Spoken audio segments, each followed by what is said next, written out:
मुझे अब डर नहीं लगता किसी के दूर जाने से।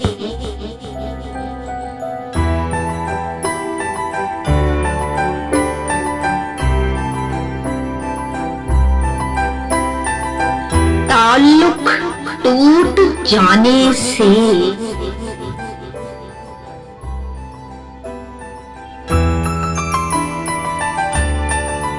किसी के मान जाने से।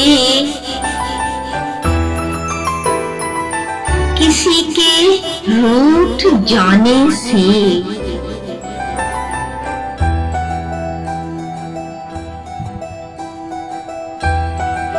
मुझे अब डर नहीं लगता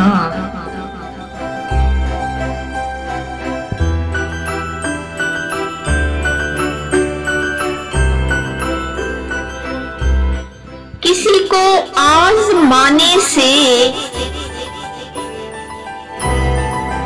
किसी को याद रखने से।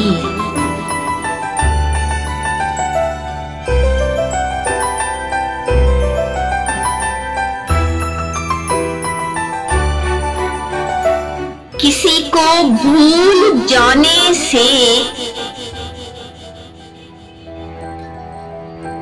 किसी के छोड़ जाने से।